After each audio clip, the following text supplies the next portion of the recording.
Okay, good evening, everyone. Thank you for joining us today. Our session will be presented by Dr. Mohammad Farghal, and our moderator will be Dr. Jihad Hamdan. So, Dr. Jihad, would you like to begin? Sure. Thank you, Dr. Dina. Thank you. Good evening, each and everyone. Dear colleagues, dear esteemed audience, it's both my pleasure and honor to welcome Professor Mohammad Farghal to this very important academic forum event. Professor Farghal obtained his PhD in general linguistics in 1986. He worked at Yarmouk University from 1988 up to 2001, and then moved to Kuwait University up to 2020. He is currently a professor of linguistics and translation at the Department of English Language and Translation in Applied Science Private University. He has co-authored or authored a large number of papers, more than 100 scholarly papers in linguistics and translation studies, which have been published in highly recognized international linguistics and or translation studies journals. He is also the author of several books, including Advanced Issues in Arabic English Studies, 2012, Contextualizing Translation Theories, 2015, with Dr. Manna, and 3 volumes in a series of Arabic English translation studies, 2015, 2017, 2019. In addition, he has made many translations of important literary works, including Cormac McCarthy's The Road, 2006. Professor Farghal's CV is really rich, very rich. And had I opted for going into its details, I would have probably needed more than 10 minutes to finish with the items included there. But upon his request, Dr. Farghal's request, I decided to present this short bio, condensed bio, but it's very illustrative of his achievements. Without any further ado, Professor Farghal, the floor is all yours. And his talk today is about poetry, a schematic model of poetry translation. Professor Farghal has been known for this type of activity. He is known by his colleagues in this area, by Facebookers as well. And tonight, we are lucky to have him with us. So we spread this, it's not just spread the word, but spread his achievements across the world. Professor Farghal, you're welcome. The floor is all yours.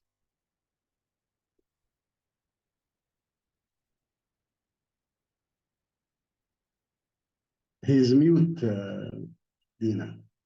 Professor Farghal is mute. Dr. Dina. Yes, I am trying to unmute him. Yes, he is mute, yes. Let's see.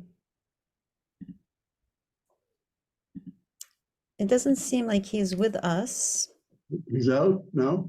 He's in the meeting, but he seems to be away. So just give me a moment. Let me try to call him. Okay.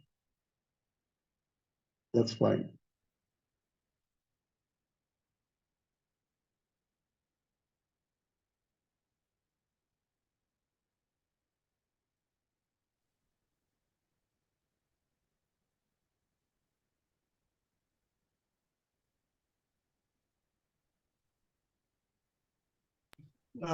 هلو، مساء الخير.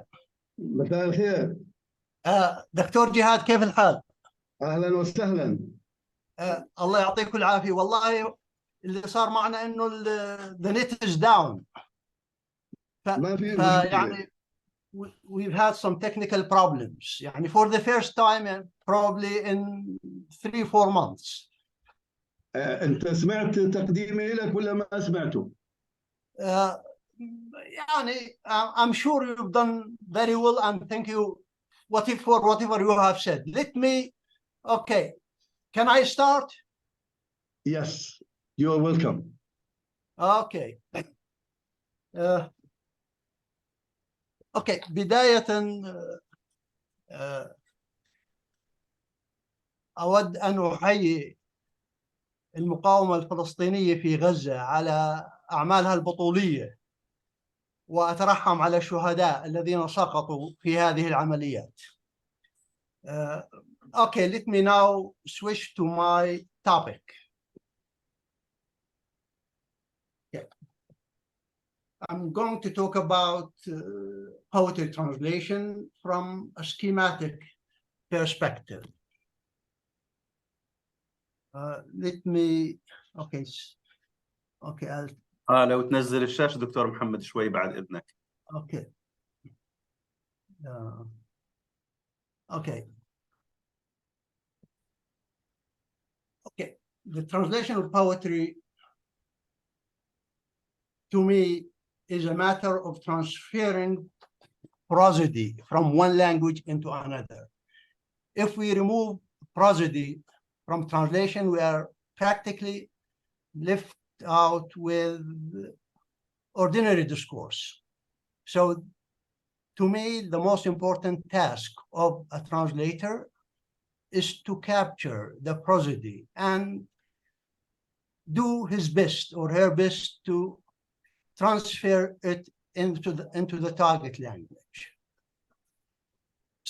Schema theory is cognition-based. It's based on first understanding the text, then trying to capture the schemata presented in the text. The text may have different types of schemata. Schemata is the plural of schema, and a schema is a cognitive structure, which in one way or another represents some proposition, some idea in the source text. I have worked out a model based on schema theory, and I'll share my, okay, let me share my model so you can see it on the, okay, can you see it now? Hello? Not yet, not yet. Yeah. Okay, so in this model, I'm looking at translation activity as involving interpretive resemblance rather than translation equivalence. Maybe you can share your screen so we can see the stuff. Okay, is it clear there on the screen? No, you can choose share screen and choose the file so we can see it.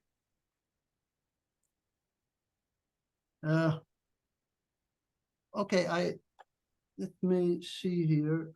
At the bottom here, share screen. Yeah, I'm supposed to have, okay, okay, let me minimize it. Then, okay, go to, okay, share screen. Yes. Okay. You can choose the Now, file that is open, or can you share the whole screen? It's up to you. and now, is it there now? Not yet. Oh, would you like to send it to me and I can share it for you?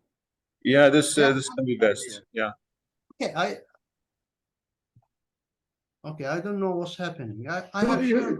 No, you can send it to Dr. Dina, and Dina will take care of it. Just send the file to Dr. Dina Salman. All right, let me. You can send it. Okay, here. Okay, the problem is that when I click share, when I click the text share screen is gone, So let me go again to share screen. And here, okay. Okay, let me talk about my model independently of the diagram. Okay, on my model, I have first it starts with two stages: text comprehension in SL and text ideation in TL. Text comprehension involves decoding schematic activity, and text ideation in TL involves encoding schematic activity. These two activities interact with four types of schemata: culture-free schemata, culture-bound schemata, culture-sensitive schemata, and language-bound schemata.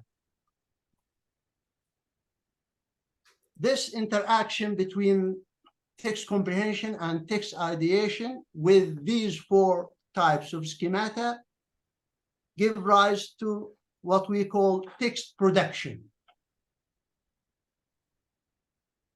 That is the product of translation activity, the target language text. This product can be measured in terms of cohesion and coherence. In terms of cohesion, it can be, all right, here I distinguish between three levels of quality: optimally cohesive, partially cohesive, and seriously incohesive. And the same with coherence: optimally coherent, partially coherent, and seriously incoherent. Notice that when it comes to coherence, this is shared by other genres of discourse. This simply means that coherence is coherence, okay? If something makes sense, then it's coherent. But now when it comes to cohesion, in the case of poetry, we have extra features without which what we have cannot be judged as poetry. And here we are basically talking about the two components of prosody. We have rhyme and meter, or rhyme and music. These are parts of cohesion when it comes to poetry translation. But when it comes to other genres of translation, they are not part of cohesion. Note that even the other types of cohesion are rather minimized when it comes to poetry translation. For example, okay, in other genres of discourse, grammaticality must be adhered to. And the same happens in poetry, but there is room for what we call deviation. Deviation is possible when producing poetry. So it's basically what makes poetry different from other types of discourse is cohesion rather than coherence. Are you with me? Can you hear me? Yes, yes. Okay.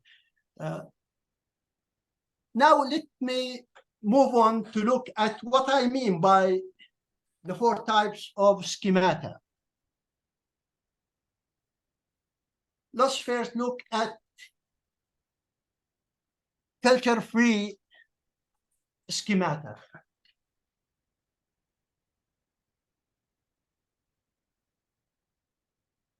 Okay. These schemata endorse propositions that are universal in nature. Universal, by universal, I mean that they can be understood based on universal principles. It doesn't matter whether you are from the United States or from China or from the Arab world or from what have you, you can, once you are presented with a translation that is cohesive and coherent, you can understand the schema. And here I have some examples. The first example comes from المتنبي: ما كل ما يتمنى المرء يدركه تجري الرياح بما لا تشتهي السفن. And here I have translated this as: you cannot obtain all that you crave, for winds may blow a ship to its grave. And the other verse comes from أبو البقاء الرندي: لكل شيء إذا ما تم نقصانه فلا يغر بطيب العيش إنسان, which I translate as: decline begins once perfection obtains, pride yourself not on luxury gains. Notice that the propositions have been captured. Okay, we have each of these verses, of the two verses, has a motif, and this motif has been rendered coherently and cohesively. Cohesively, why? Because the prosody is there, and coherently because there is resemblance between the motif in the target language and the motif in the source language. If we were to paraphrase this by only obtaining coherence independently of cohesion, we'd come up with something like: not everything that one desires can be achieved. Winds often blow against the want of ships. Notice that this is more faithful to the theme, but it lacks prosody. So it is optimally coherent, but it is lacking in cohesion. The same applies to decline of a thing begins once perfection arrives. Never pride yourself on luxury livelihood. We have the same thing here. We have something that is coherent, but it's lacking in cohesion. Notice that because cultural schemata or culture-free schemata represent universal propositions, the form can be varied, while the theme can be held constant. That's why, for example, here I can offer two other translations of the two verses, which are as cohesive and coherent as the other previous translations. The first verse may be rendered as: one can't attain that all that they conceive and yearn, for winds may steer where ships may not discern. When perfection reaches the pinnacle you seek, beware. Worldly luxuries can be fleeting and weak. Notice that we have in these two translations the same themes, but the form has been varied. So both cohesion and coherence have been preserved. Okay, I have this stanza from Shafi'i, I think, which I offer 4 different translations of it. العلم صيد والكتابة قيده، قيد صيودك بالحبال الواثقة، فمن الحماقة أن تصيد غزالة وتردها بين الخلائق طالقة. I have offered, I'm sorry I can't show you the translations, but I'll just read them out. Knowledge is a hunt and writing is chain. Never let talk fly away after so much pain. Stupid is it to capture a gazelle as a gain, and alone let it go free without a rein. This is one translation. Another translation could be: to hunt knowledge writing is the key. Not that here I've done away with the gazelle metaphor or the gazelle simile. To hunt knowledge, writing is the key. That's where it can securely rest and be. Thoughtless is to catch a deer and set it free. Okay, I still have the same metaphor. As much as engineering ideas, but to flee. Let me read out the last one where the deer metaphor has been dispensed with. Learning is a hunt, a blessing to keep. The pen after the word will make you read.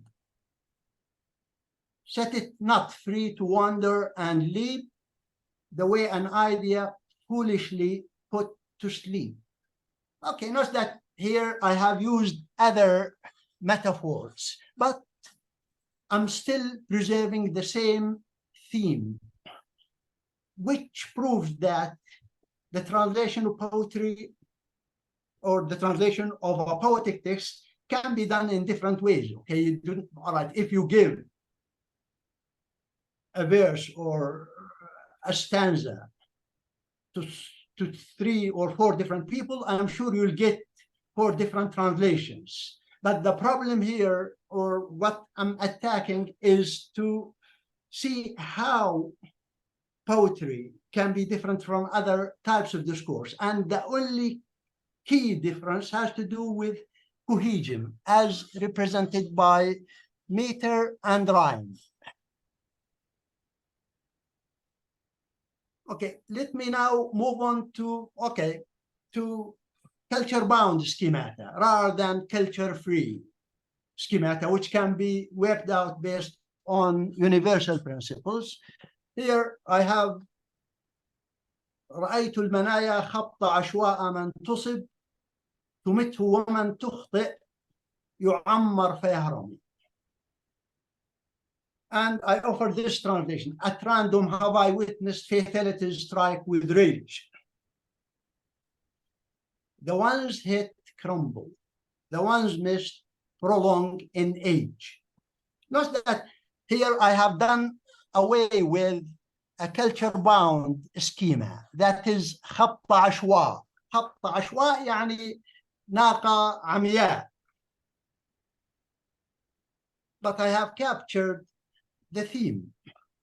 Okay, and I guess if you give this verse to a group of educated native speakers of Arabic, they wouldn't, all right, they would understand what it means without knowing that خبط عشواء means a blind camel. The other verse I give here is عيون المها بين الرصافة والجسر جلبنا الهوى من حيث أدري ولا أدري. Ali ibn al-Jahm here. And I notch that here بين الرصافة والجسر. Okay, the idea is universal, but the localities presented in this verse are culture bound, and they wouldn't make a lot of sense to non-native speakers of Arabic. الرصافة والجسر, for example, if I render this as oryx eyes between الرصافة and al-Jisri roam, arousing subconscious love in this new home. Okay, most people would probably figure out that al-Rasafati and al-Jisri are some localities, but okay, they would not know where they are or what significance they bear. In contrast with a translation like oryx eyes between Euphrates and Tigris roam. Euphrates and Tigris, these are universally known to educated people. So it would be a good idea here to domesticate, or not domesticate, but rather to domesticate in terms of universal principles, but modulate in terms of translation. So instead of al-Rasafati and al-Jisri, we can have Euphrates and Tigris as well-known rivers, representing an age-long kind of civilization. So here, while عيون المها بين الرصافة والجسر needs some domestication in terms of universal principles, the other رأيت المنايا خبط عشواء من تصب may be domesticated, but one may stick with the original metaphor, for example, by offering something like death, a blind camel roams the soul's domain. Randomly it strikes, bestowing either life or pain. Notice that in this translation, the culture-bound schema has been preserved, but it wouldn't be as probably, at least in my opinion, but some people might disagree with me here. Okay, it wouldn't be as appealing as the first rendering, where the verse has been domesticated in order to have a universal touch rather than a local one. So there are cases when it comes to culture-bound schemata, there are cases where, where there is room for change, and there are cases where we should bring about some change in the translation in order for what we offer should have a universal kind or a human or universal touch.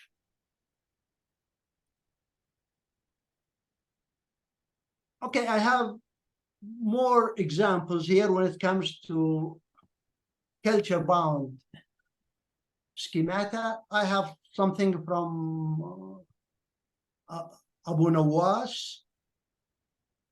دع المساجد للعباد تسكنها وطف بنا حول خمار ليسقينا ما قال ربك ويل للذين سكروا ولكنه قال ويل للمصلين. Okay, this is all right. Now, if we are to stick with the wording, all right, one would offer something like, let mosques be homes for worshippers to think, but let us go around in search of a tavern to drink.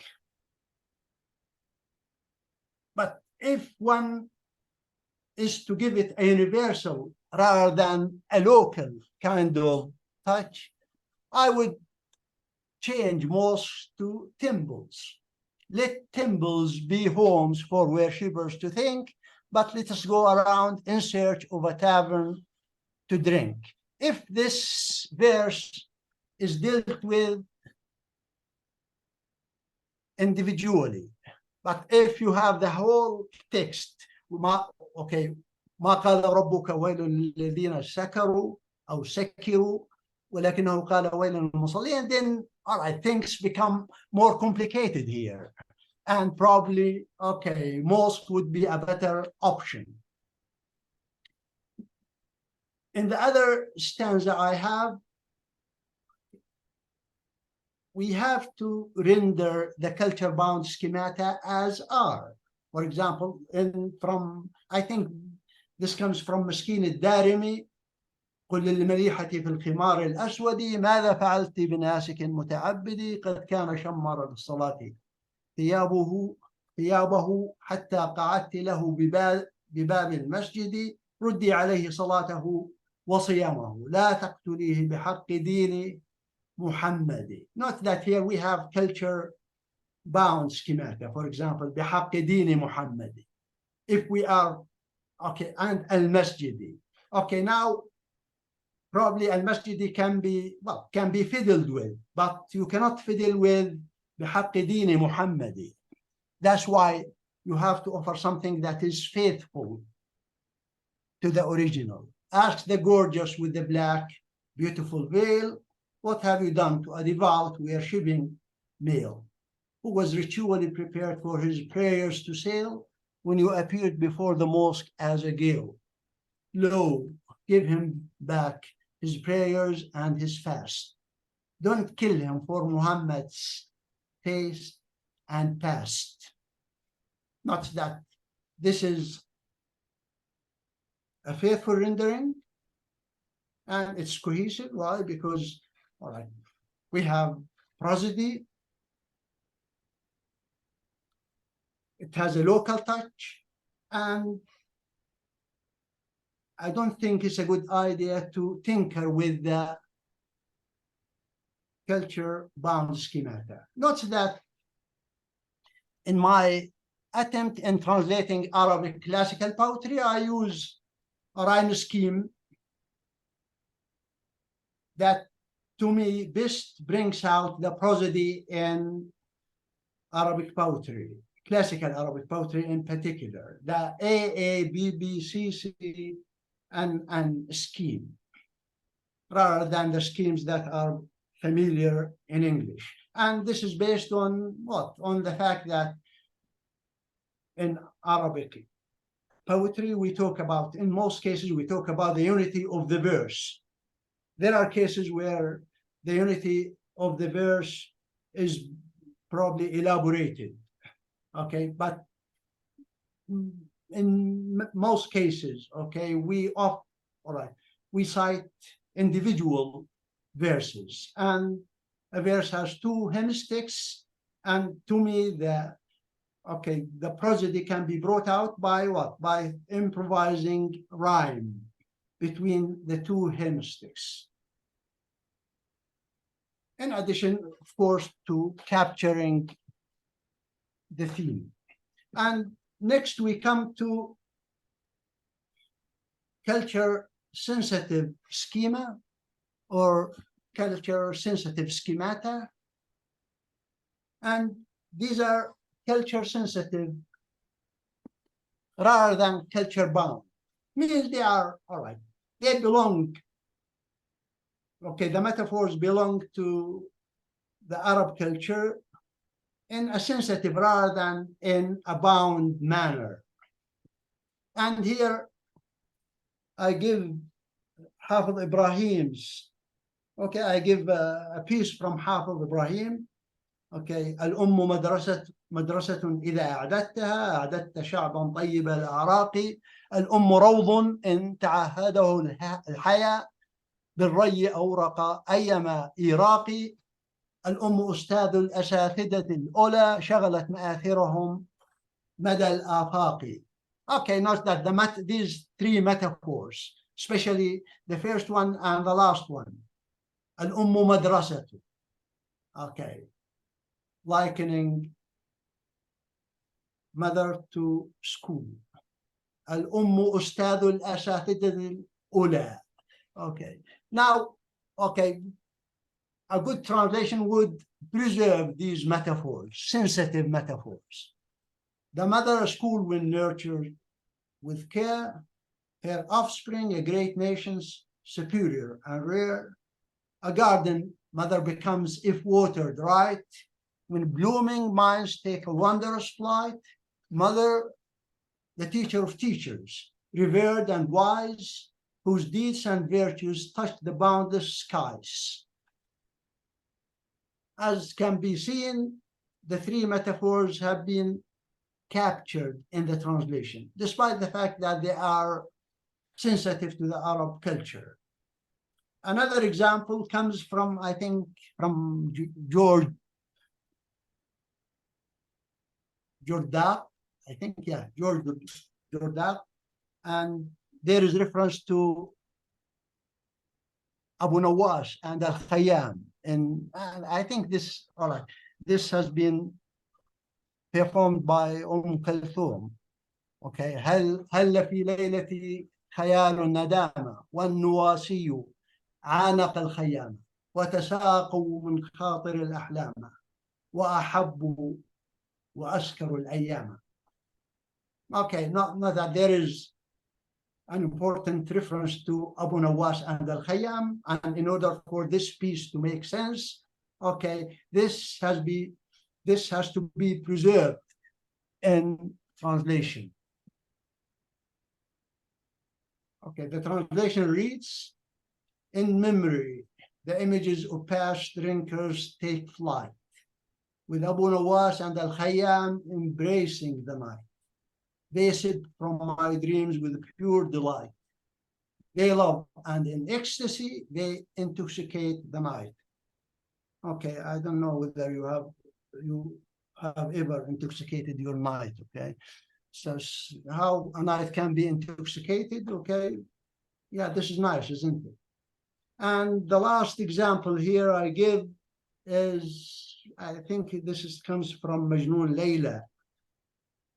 تداويت من ليلى بليلى من الهوى كما يتداوى شارب الخمر بالخمر.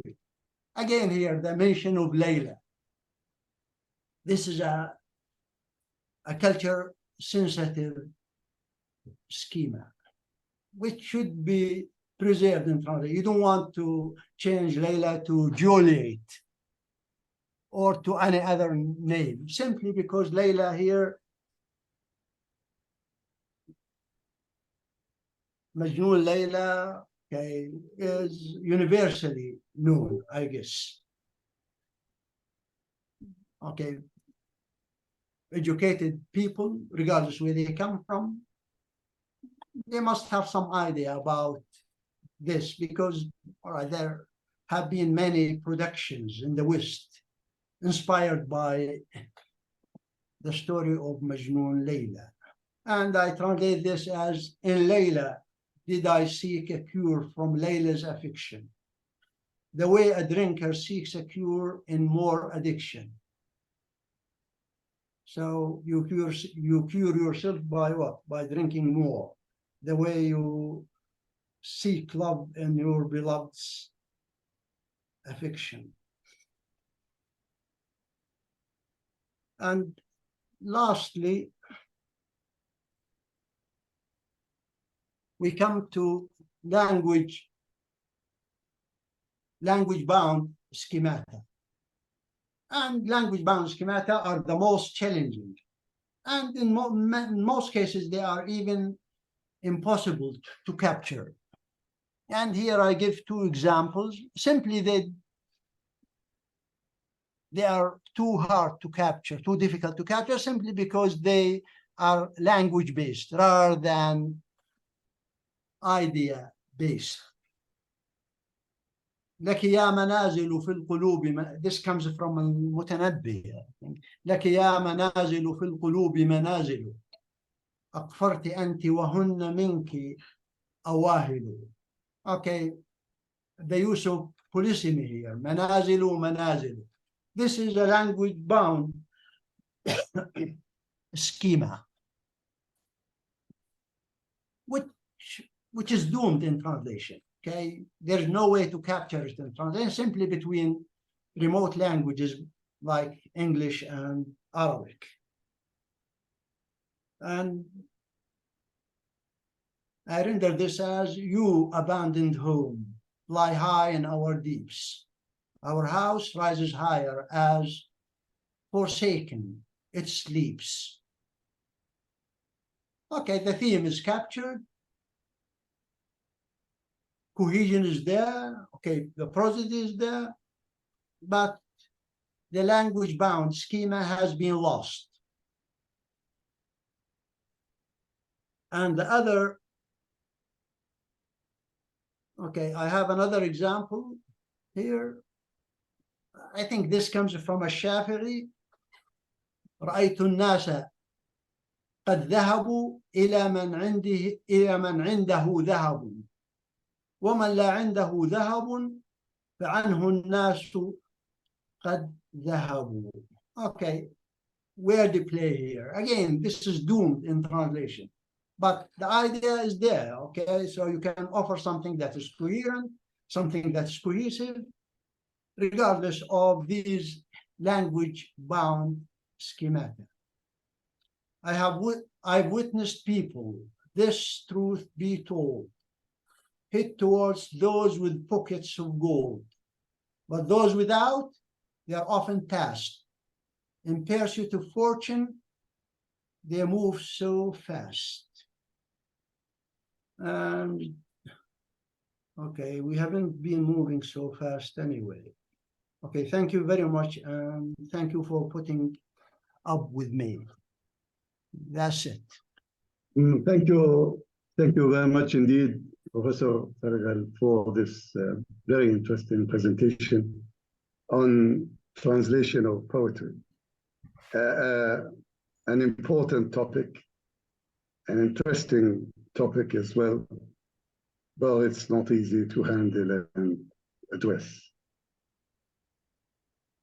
You have presented something genuine to us. Some of us are poets, and I can see some of our friends here, the poets. They are there. At least I can name one, yes. But I can name one from Apital, but there's also Radwan Shlul. He is not from Apital, but he is a well-known poet and translator at the same time. And there could be others.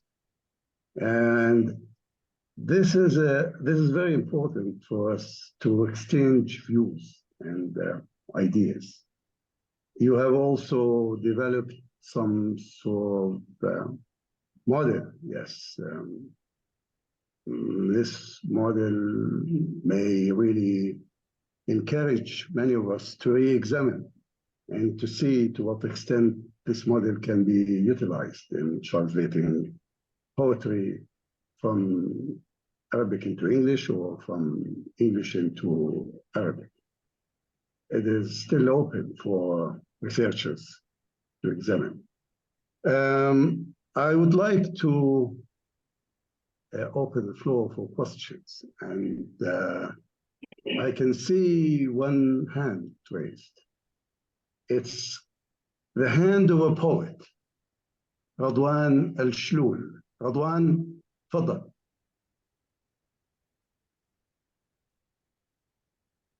Hello, everyone. Hello. Hello. Can you hear Hello. me? Can you hear me? Yes, yes. Oh, hello, everyone. Hello. Hello. Well, Dr. Jihad, I'm really humbled to hear those very beautiful words, actually, saying about myself, you know. And I would like, first of all, actually, to thank you all for putting this meeting together. And definitely, Dr. Jihad has played a great role, actually, in putting such meetings together, actually. I'd like also to thank Dr. Dina for making contributions to making this meeting a success, actually. Now, a big thank you goes to Dr. Farghal, actually. I happened to read several of his translations, actually, on Facebook. And, well, I must say that they were really insightful and interesting, actually, to a great text. I just would like to say a couple of things, actually, here. I'm really supportive of the idea of the fact that poetry can really be something very hard to translate, actually. And here, what jumps to my mind actually immediately is what Voltaire says about translating poetry. He says something like, you know, he says, it is so impossible to translate poetry as it is impossible to translate music. And also Frost says something interesting as well, actually. He says, poetry is what gets lost in translation. In fact, I don't want to take much time I'm talking to you, actually, but I think that when it comes to translating a poetic text, actually, what matters most is not just a matter of vocabulary, as you know, because very many people think that if you have the diction or the vocabulary, then you can come up with a good translation of a given poetic text. But this is not the case, I suppose. I believe that in order for any poetic text to be translated beautifully and authentically, the poet should be the same person who's going to be translating the text itself, actually. And I believe I just tried my hand at translating some of my poems, and I believe I did a good job, actually, there. And I also tried to translate some of the poems by some American poets, actually. One of them is, of course, Emily Dickinson, who is very well familiar to everybody, actually. And I think that it is not just a matter of words, as I just said, because poetry and translating poetry actually is something like making intelligible a whole culture, let's say. So I just would say that translation can really be something tough to do, actually, when it comes to translating poetry. And I believe that Dr. Farghal actually has done a good job by just presenting his own theories about translating poetry. And I wonder if I have a minute or two to read some of my translations, if it's ever possible for me to do so, just to give you an example about what I'm talking about, actually, when it comes to translating poetry. So if you don't mind, of course, I would like to read the text written by Emily Dickinson. It is a short poem, actually. And the poem is entitled, "I Heard the Fly Buzz When I Died." I think that when it comes to translating a text, actually, a poetic text, you can do the following steps, actually. It might work for many people. I think it worked for me, actually. First of all, you have to read the text, the original text, very carefully. You have to decipher the text. You have to understand every single word of the text, actually, and try to translate and render the original text, actually, into a prose text, let's say, in the target language. Now, then after translating the text into prose in the target language, you can just try and manipulate the text once again and try to come up with something that is like, rhythmical, something like rhetorical and things like that. So I think this poem by Dickinson did really entice me into translating it, actually. And if you don't mind, I'm going to read this poem, which is not very long, by the way. Now, the poem reads thus. This is the translation, actually. سمعت دبابة تطن عندما توفيت. سمعت دبابة تطن عندما توفيت. كان السكون في الحجرة يحاكي السكون في الهواء بين تنهيدات العاصفة. جفت العيون من حولي وحبست الأنفاس فزعا وتوجسا من ذاك الهجوم الأخير. إذ شوهد ملك الموت في تلكم الحجرة. أوصيت بتذكاراتي ومضيت على توريثي ما يمكن توريثه من ممتلكاتي.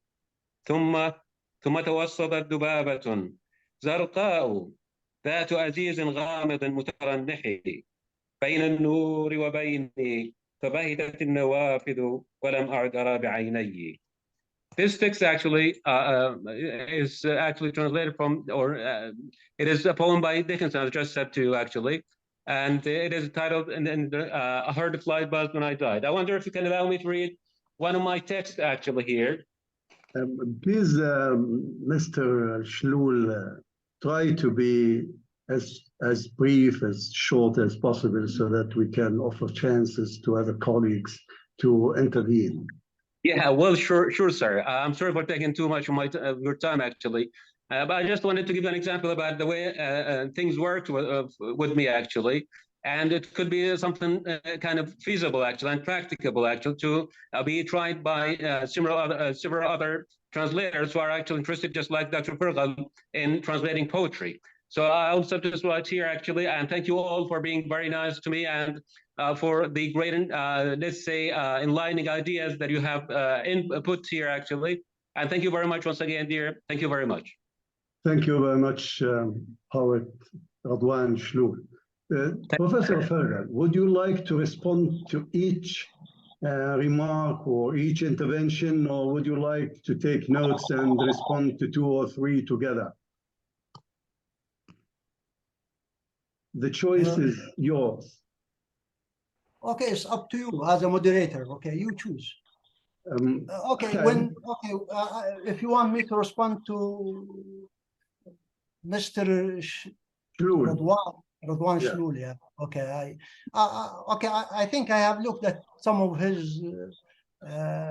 posts on Facebook, and apparently, he has some important and clear poetic taste. Okay, now when it comes to translating poetry, I guess form comes to the fore. That's true, but form here must be interpreted in a flexible kind of way, or in order to reflect the fact that poetic translation involves resemblance rather than equivalence. We are not talking about X being equivalent to Y, but rather we're talking about X being or X resembling Y. resembling why, to me, this resemblance must be reflected in both content and form. Content when it comes to the idea. So the idea must be there. The theme must be there. And form when it comes to poetic cohesion, which to me is mainly represented by prosody. Simply because prosody distinguishes poetry, or what we claim to be poetic, from other genres of discourse. It's true that poetics is found in all genres of discourse, but it is optimized when it comes to poetry, and this optimization comes in the form of prosody, basically in Arabic classical poetry, and not only music but also rhyme. So rhyme and meter. And thank you. Thank you very much. Susan, Dr. Susan Ramadan. Yes, assalamu alaikum jami'an. Hello, Salam. Dr. Farghal. How are you? Fine. Thank you so much.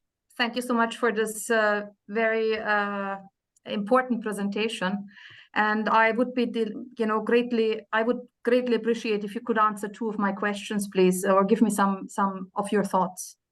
Now, my first question is with respect to world literature, the role of the translator in relation to world literature.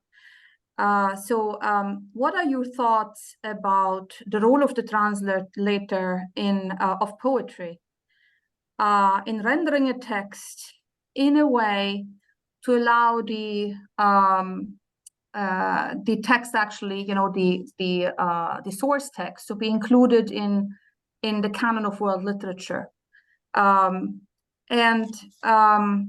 The second of my question, I mean, that is in connection with the idea of universality you mentioned, because why I would be interested in hearing from you about this is because some people, for example, there is a large debate out there concerning world literature. I'm sure you have heard about this or read about it. David Damrosch, Susan Bassnett, Emily Apter.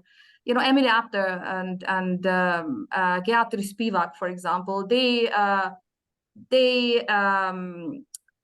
say basically that they hope that not all literature should be translated because there is a certain element of untranslatability, and therefore certain cultural elements or what you mentioned are culturally bound schemata would be difficult to be translated. And Emily Apter actually has produced a dictionary of untranslatability. So this is my first question. And my second question is, when I think about the rhetorical triangle, which includes, the audience, of course, and the audience is an essential part in this rhetorical triangle. And I go back to the example you have given, and that is replacing the Maha's eyes, the eyes of the Maha, with Euphrates and Tigris. عيون المها عيون المها Euphrates and Tigris, right? If I think this is what you said, to basically are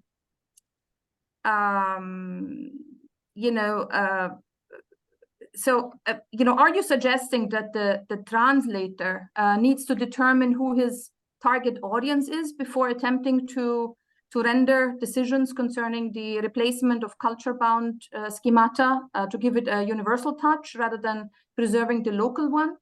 And for example, you or we in Jordan, we are very close to Iraq. So you say Euphrates and Tigris would be universal, and this is the closest thing which would come to mind for a Jordanian translator, for example. But if the same line of poetry would be translated by an Indian translator of poetry, the Indian translator would say, for example, maybe it is the river Ganga which would come to his mind, And this would also be, you know, a universal. Yeah, thank you, Dr. Farghal, for responding.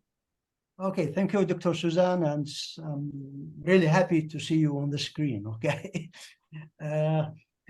Okay, let me start with your second remark, okay? The one relating to what? To domesticating culture-bound schemata. Okay, of course, you have to take your audience into consideration. For example, if, all right, in fact, okay, the ideas I have given relate to a book I am trying to put together. And my audience would be an educated person rather than, okay, a hardcore specialist like yourself. Okay, so I'm really interested in an exoteric audience rather than an esoteric audience. Okay, so I'm not addressing specialists as such, but rather educated people. And it's okay for an Indian to translate something based on some localities, some universal localities there, if he deems these localities universal. I have deemed Euphrates and Tigris as universally familiar to educated people. So I think this is fair enough, isn't it? To me, at least, it's fair, okay? Now, when it comes to the canons, okay, do you have to adhere to the canons when you translate into another language? I don't think this is. The canons must have been set by some people. And as I have said, okay, it's really a matter of prosody when it comes to translation. Otherwise, okay, it's prose. Okay, so you may, all right. I think the examples I have given, it's really sad that you did not see my handout on the screen, okay, because for some technical reason, okay, it didn't show. And even I had some serious problems with the internet, okay.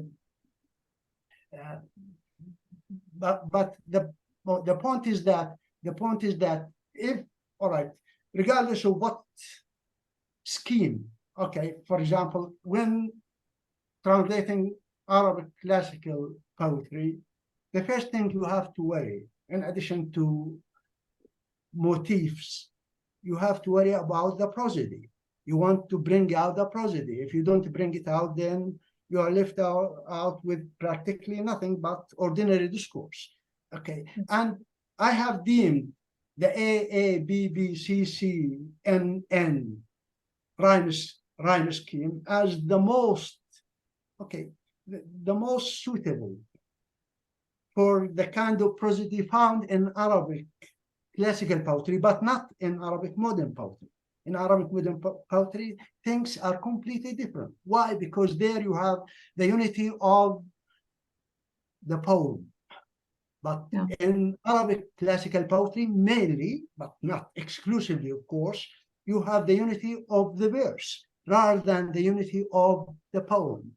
That's why the two hymnistics are key to Arabic classical poetry. But the two lines are not key to modern Arabic poetry. So when it comes to modern Arabic poetry, it has to do with basically with diction, with choosing the right diction for your rendering. But in classical Arabic poetry, I think things are different. So you'll have to adopt a rhyme scheme. It could be A, could be, all right, I'm not negating that. But I have deemed the AABBCC as the most suitable when it comes to Arabic classical poetry. Thank you for your intervention. Thank you so much, Dr. Farghal. Thank you. Much appreciated. Okay. Dr. Atif Jalabna. And then I have on my list Mohammad, and then Mohammad Tamimi, if I'm not wrong. Then we have Zainab Al-Qaisi. بسم الله الرحمن الرحيم. بدي أتقدم بالشكر الجزيل لبروفيسور محمد فرغل على المحاضرة القيمة، وخاصة اختصت في الأدب العربي. مع اني نرفزت في البدايه، نرفزي والله. انا يعني I thought I would not be even دكتور able to مشكور. give this lecture because of technical problems. كنا Thank راح you. نجيب الزوم عندك بدل ما انت تيجي على الزوم. ضمري. حتى صيحت على ابني وزعل وطلع. دكتور محمد، شكرا جزيلا على هاي المحاضرة الرائعة اللي حقيقة أثلجت صدري كثيرا. أنا الأستاذ الدكتور عاطف جلابنة، مختص في النحو الإنجليزي، ولكن اهلا دكتور عاطف، انت لسه في الجامعه الاهليه؟ في الإسراء. أنا في حاليا في جامعة الإسراء. اوكي. دكتور، بتعرف قضية الترجمة هي قضية أنا هلا بقول عنها يونيفرسال، يعني هي قضية عالمية، لأنه عندما يترجم نص to English أو to any language، إذا أخذ بالاعتبار كثير من الأمور. وفي الأدب ما شاء الله اقترحت علينا 4 سكيماز.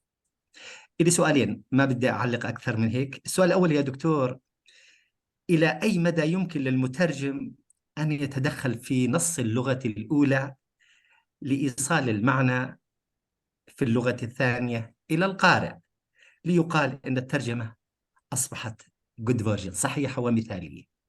يعني هل مسموح للمترجم يكون subjective يعني poke his nose wherever he wants in the text، زي ما حصل هلا في اليونيفرساليتي؟ لما جيت فرضت اليونيفرساليتي فقلت بدناش الموصل، بدنا يوفريتس and تايجرس and يوفريتس. طيب شو صار بالنص؟ هذا واحد. اثنين، من خلال قراءاتي لعلم الترجمة والابروتشز اللي استخدمت من نيومارك ونايدا وباسل حاتم واخرون، يعني الى اي، يعني هل هناك ابروتش وصلنا، او علماء الترجمه وصلوا الى ابروتش للحفاظ على تركيب، على السي سelection constant selection؟ يعني انا مالي بقرا ترجمات بيحول الناون فريز لفيرب فريز في اللغه الثانيه، او احيانا بيعمل بريك للسنتنس كلها وبيحط الشيء اللي بدي اياه، المهم انه يوصل للمعنى. بس بقول له ليش؟ بقول والله مش، ما في داعي اكون ليترال، انا بدي نان ليترال، بدي اندايركت، ما بدي وورد تو وورد. يعني هذا السؤال اللي انا محيرني، وبقوم يعني حاليا بعمل فيرجن بترجم في بعض سور القرآن. كيف بدي أعرفه إنه لما أقول له قل هو الله أحد، إنه هاي الكلمة لقل، وهاي الله، وهاي أحد للقارئ الإنجليزي؟ هل اخترعتوا أبروج جديد ممكن نربط اللغة L1 بالL2 وبعدين أعطي أنا correct translation؟ Thank you very much. هذا سؤالي. تفضل دكتور. اوكي، شكرا على هذا التدخل. بالنسبه لملاحظتك الاولى اللي هو هل هناك ترجمه صحيحه وترجمه غير صحيحه؟ لا، أنا قلت إنه لأي حد ممكن أنت تتدخل. هلا أنت ترجمت أمامي، أنت تتدخل حسب طبيعة النصوص وحسب الأودينس، كما يعني سألت الدكتورة سوزان مين الأودينس تاعينك؟ بداية تحدد الأودينس، لازم يكون the type of text you are translating. هسه بالنسبة لمعظم على فكرة دكتور جلابنا، يعني الآن معظم النصوص اللي تستخدم في صفوف في مقررات الترجمة معظمها نصوص أصبحت الآلة تستطيع التعامل معها، ولا حاجة لمترجم بشري أصلا. يعني النصوص خصوصا into English، translating into English، يعني أساتذة الترجمة لا ما بترجموا أحسن من الجي بي تي into English. I assure you. you may test this for yourself، يعني check it for yourself. فقضية النصوص المكتوبة لأهداف عامة، المفروض أنه يفترض أنه المترجم ما يتدخل فيها إلا إذا كانت هناك بعض الأمور الحساسة. For example يعني لنفرض مثلا أنك تترجم نص من نيويورك تايمز إلى العربية، تشتغل لجريدة الرأي، والنص أكيد بيحكي عن الخليج ويصفه بالخليج الفارسي. طبعا يعني it would be crazy to render this as الخليج الفارسي. Okay, you'll have to render it as الخليج العربي. Okay, so your audience are an important variable. The type of text, the type of author you are translating. The author, are you translating, for example, Mahmoud Darwish or Nizar Qabbani? Their vocabulary is different. You have to, when Nizar Qabbani likened Beirut to a female, Beirut يا أنثايا من بين ملايين النساء. Okay, he was skillful enough to change, okay, a lexeme in Arabic that is minus emotive, أنثى, into an emotive one. You don't want to render this into female in English. If you did, then you lose the emotiveness of the translation. So here you have, right, you have to domesticate.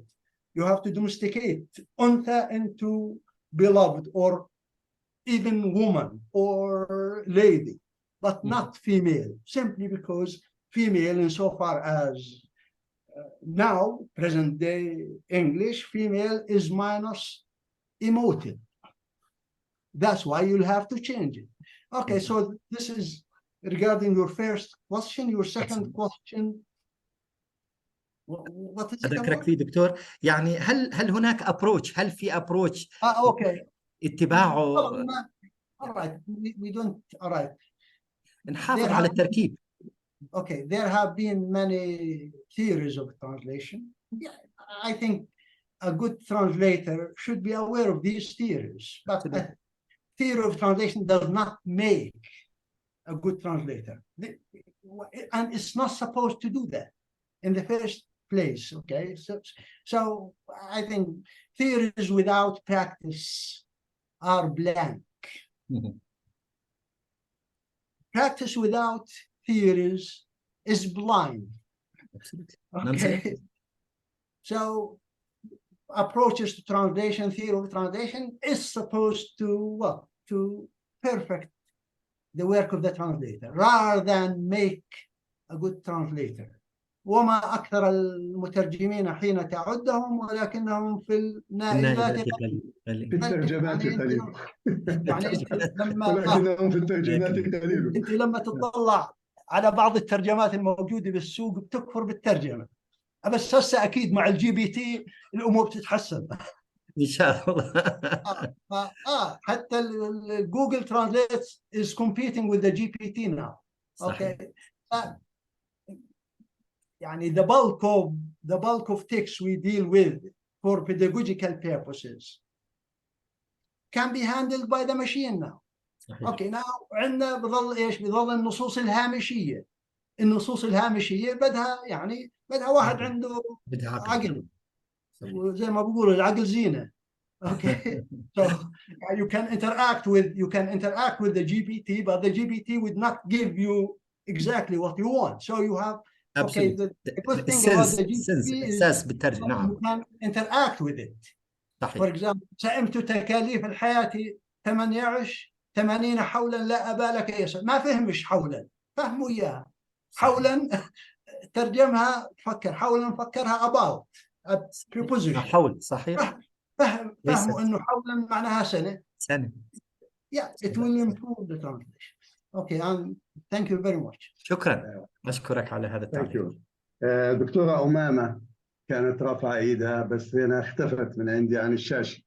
هل معنا الدكتورة أمامة؟ Are you still there? أمامة. Good evening, everyone. Can you hear me? Yes. Thank you, Dr. Farghal, for such an informative lecture. First, I'm Umama Khayal, and I am a PhD candidate at Alexandria University. And I have just one question for Professor Farghal. Dr. Farghal, when you analyzed your translation, you talked about rhyme only, while you said in the beginning that prosody consists of rhyme and meter. So don't you think that we should talk about the meter to which the Arabic poem belongs, such as البسيط, المديد, الخفيف, الوافر, and then try to produce a similar meter in the translation? And thank you very much. شكرا ماما، وانا سعيد يعني بسماع صوتك، يعني تفاعلت معك اكثر من مره على الفيسبوك. Thank you, Doctor. Okay, when it comes to, all right, when it comes to, okay, the rhyme schemes in Arabic, do we, all right, can we reflect them in English translation? Do we have to distinguish between al-basita and al-tawil when we translate into English? I don't think this is possible. Okay, at the end of the day, you are only interested in rendering the prosody, regardless. Okay, simply because in English we have rhyme schemes. That's true, and I'm not following any of the standard rhyme schemes. I have said that. So English has its own rhyme schemes, and Arabic has its own rhyme schemes, and we cannot replicate them interchangeably. This is impossible, simply because we have different features. Okay, when it comes, all right, rhyme schemes. All right, الخليل بن أحمد الفراهيدي كان عبقري, and what he did is this. Okay, جمع الأشعار العربان وحط كل الأوزان الشعرية، كل وزن حطه في كيس معين، وبالأخير طلع ببحور الشعر. And now they are standardized, but okay, I don't think they exhaust possibilities of prosody. Maybe Dr. Jihad may not like this. Okay, but prosody, all right, prosody is there. It's true that it's captured through بحور الشعر, what the standard بحور الشعر, but prosody exists within and outside them. Okay, so that is, okay, that's my answer to your question. Okay, that the two languages have different prosodic features, and you have to, well, you have to accommodate that into your translation. And thank you. Dr. Mohammad Tamimi. Mohammad Tamimi, are you with us or have you left? It seems that Dr. Tamimi has left. Dr. Zainab Al-Qaisi. Zainab Al-Qaisi. مساء الخير، عم تسمعوني دكتور؟ مساء الخير. مساء الخير Professor Farghal. Thank you very much for your insightful lecture. It's been really a long time since we attended poetry, translation poetry lectures, as if people are not intending to approach translating poetry. And my question is regarding the contemporary prose poem. Does it have the same rules that we apply to the Arabic qasida? And what can we do about the change in form in the contemporary poems, like the concrete poem, the triptych, the cento? Because these texts are imposing on translators new rules and regulations, including the emotiveness, and we need to read more, especially if these poems are relying on, before we tend to refer to them as allusions, but now the poem is interdisciplinary in itself, and it is interactive as well. So how can we deal with such new forms, and particularly in the prose poem. Thank you. Okay, شكرا على سؤالك. Okay, when it comes to prose poetry أو ما يسمى بقصيدة النثر، هي إذا technically speaking it is not a poem. We may call it خاطرة rather than a poem. Okay, it may have prosody, and this is prosody, as I have just said, that exists outside the standard forms. But if you are talking about شعر التفعيلة, شعر التفعيلة has prosody the way, okay, Arabic classical poetry does, but the means are different. Rhyme has been done away with in شعر التفعيلة.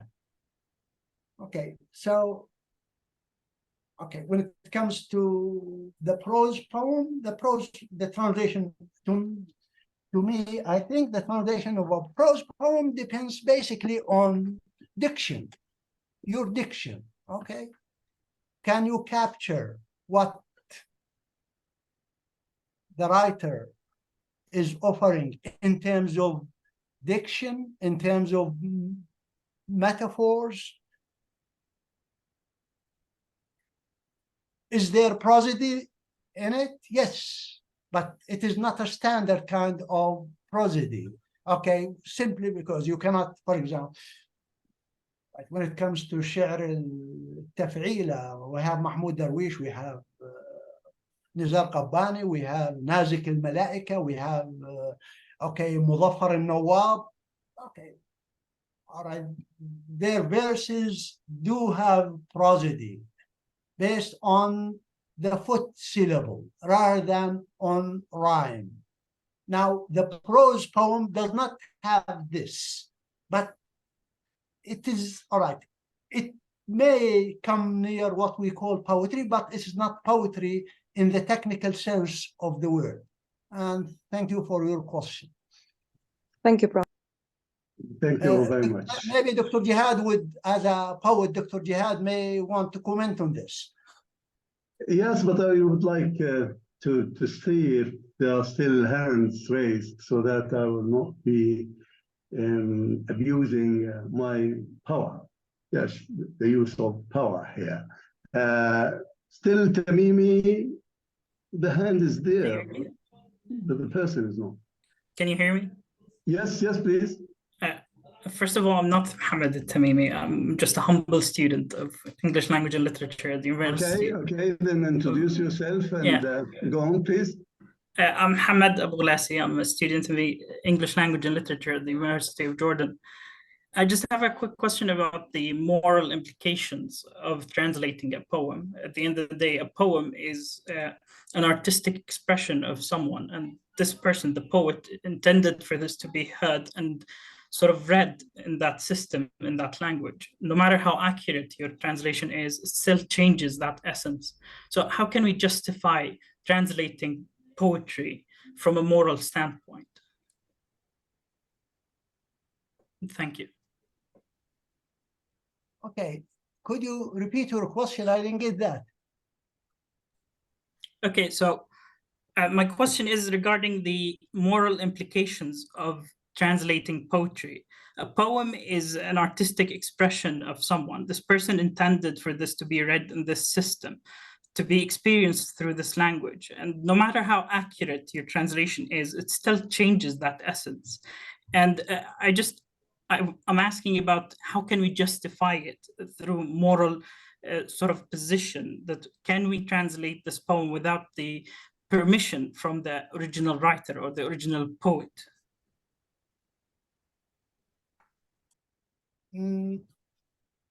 Okay.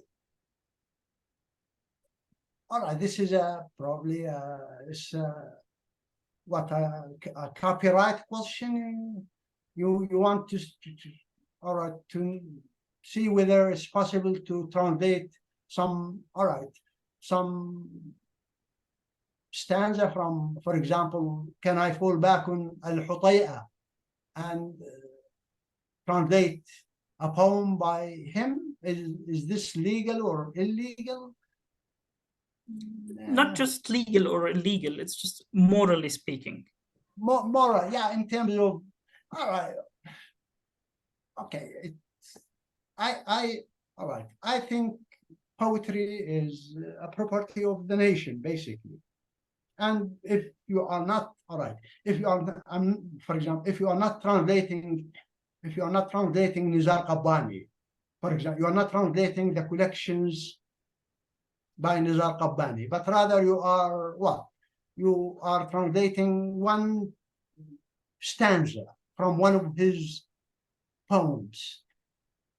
I don't think that the morality here or the moral issue is there. Okay, this is, yeah, this is quite possible, and that's what we've been doing all the time. Okay, for example, when you translate, okay, when you translate things for your students, you know, your texts come from different sources, don't they? And you don't take permission from the writers. I don't think any of us does. Okay, even, but of course, if you are translating the entire work of X, then you are supposed to have permission. But when it comes to what's happening in the Arab world, all right, let me, okay, tell you something about a novel I translated from English into Arabic by a Somali novelist, Nuruddin Farah. Maybe some of you have heard of this name, okay? Nuruddin Farah. Okay, I translated his novel, and later on I asked the publisher to provide me with the permission. And okay, I understood that they had no permission. Okay, they said, okay, we would send it to you, but they kept promising. And when I kept calling, I said, look, we tried to get in touch with him, but to no avail. And you know that this novel has been published by, okay, by the Kuwaiti Council of Culture and Literature and Art, okay, اللي هو المجلس الكويتي للثقافة والفنون والأبصر والبطيخ المسمر, okay. يعني it speaks for the whole country, okay. المجلس الوطني للثقافة والفنون يترجمون أعمال روائيين دون أن يحصلوا على إذن منهم. Okay, so my friend, do you want me to call the late Nizar Qabbani, tell him that I have translated a stanza from one of his poems? I don't think this is fair. Okay, thank you anyway. Thank you, Professor, for your presentation. It's been wonderful. Thank you very much, Professor Farghal, for this very important and insightful presentation. Really, it's not the first time, of course, for me to read or listen to your translations. I've been there following your translations on Facebook, and you have been doing an excellent job, really. But what is important is that you have theorized for this. You have produced this theorization for your work, and this makes it more constructive for the general reader and for the specialist, for both alike.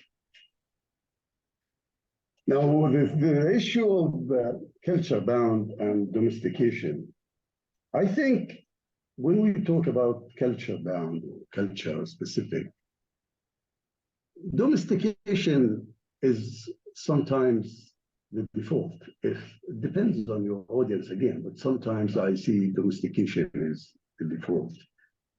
Now, how to play with domestication is another issue. بين الرصافة والجسر. الرصافة is a place and the Jisr is a place. Both are in Iraq. Both are urban localities in Iraq. To change them into Euphrates and Tigris, I think it's fine, but there's no harm in keeping the original, because the reader will also understand that these are localities in Iraq without having this amendment, without making this change. And if needed, and I don't think it is, explicitation might help. I mean, it could be sometimes a note or footnote, or sometimes. But anyway, you have been doing something excellent. What I would like to now to suggest, and with reference to one of the questions, that is prosody, because you focused on prosody, but throughout the presentation you made it clear that prosody is key, is important, but not just with regard to classical poetry. I mean, in classical poetry, prosody takes the form of rhyme, just rhyme. And what prosody shows in rhyme. I mean, people would not go into the details of prosody inside the verse. They look at the very end, at the rhyme. If there is rhyme, then there is prosody. But prosody is more than the rhyme. The rhyme is just one aspect, one manifestation of prosody. And then, of course, you offered a clarification when you talked about شعر التفعيل. Yes, شعر التفعيل, yes, there is prosody, but it's a different type of prosody. You have not offered us an example of شعر التفعيل because probably this is not the focus of the presentation. Not because you can't do it, you can do it, and probably you may see where it fits into your model. It could fit somewhere in the model. Maybe in the future, you may wish also to have another component for شعر التفعيل, which will make it more comprehensive, make the model more comprehensive. Now, I've got a question. In fact, I went into the 7 Odes, المعلقات السبع, but not for studying poetry or its poetic structure. And I published a paper on the image of women in the 7 Odes and how women were presented and in these 7 Odes, what sort of images, ideas, and so on and so forth. My question and probably a suggestion is, have you looked into the translation of one of these odes, not necessarily all of them, from Arabic into English, and probably thought of how the translation was carried out, and whether your model could apply to these translations in a way or another, or there could be some contrastive study between your model and already existing translations of the 7 Odes or one of these odes. And this could be something for future work and future thinking, but it's worth it because you want also to see to what extent your model would be applicable to existing translations, not just to translations that are yet to appear. Thank you very much. Okay. Thank you very much, Dr. Jihad, for hosting this presentation. Okay, I'm not that fond of online lecturing. I know. Fact, I often compare it to Platonic love, الحب العذري. Okay, all right, it's nice, but you don't get substantial results. Okay, the results are minimal, but it's nice. Okay, now when it comes to the points you have raised, I agree with you. Okay, when it comes, all right, now that شعر التفعيل, I haven't given an example of it. I have translated it, and let me tell you that it's much easier to translate Mahmoud Darwish, and when it comes Mahmoud Darwish and Nizar Qabbani, and even the one who usually go crazy, like Mudaffar? Adonis. Adonis. Sometimes they posts, by the way, sometimes they go crazy, but as a translator, you have to go crazy with them. Yeah. Okay. Well. All right. But at the end of the day, rhyme, yeah, I agree with you. Rhyme is not, but all right, when it comes to, for example, to Arabic classical poetry, rhyme is a key feature, okay? Yeah. Like it or not. Like it or not. But when rhyme, okay, overshadows ideas, yeah, there will be a problem. Okay, that's why when translating poetry, you have to pay attention to both content and form. But all right, I have taken content for granted, okay? Yeah. Simply because I don't, all right, this is something everyone knows. That's why I have concentrated on form, to show that cohesion in poetry is different from cohesion in other genres of discourse. So this is, to me, a key feature. Now, whether you want to, okay, when it comes to, I think you've mentioned the term domestication, which is, okay, the opposite of foreignization. All right, again, here, okay, we have a scale, we have a continuum. And one has to be accommodating to all types of instances. Okay, for example, when you have Layla in one of the verses, Majnoon Layla, مين ما سمع عن Majnoon Layla? All right, there have been so many productions based on Majnoon Layla. So you don't want to fiddle with the proper noun Layla. Okay. For a blind camel, the metaphor of a blind camel is nice, but some people may think that this comes from far away. So if we are to adopt Benuti's approach, then we would go for a blind camel rather than only capturing the idea. So it is basically a matter of preference. Okay, so as a translator, you have to make a decision. You are the decision maker at the end of the day. And I guess this brings us to the close of this presentation, supposedly. Thank you. But thank you very much, Professor Farghal, for being with us tonight. I know it wasn't easy for you to come and play it the way we do it here, but I insisted, and you were generous and kind enough to accept to come. And we learned from this presentation. I have learned from this presentation. And it will be there on our YouTube. So there will be also people learning and listening again and again to your presentation and probably making comments, their own comments on this. So thank you very much. Before I conclude this session, I would like to say something just that relates to what Professor Farghal has started with. I would like to say that I have been in contact today with some members of Apitao there in the southern part of Palestine. Great events have been taking place there.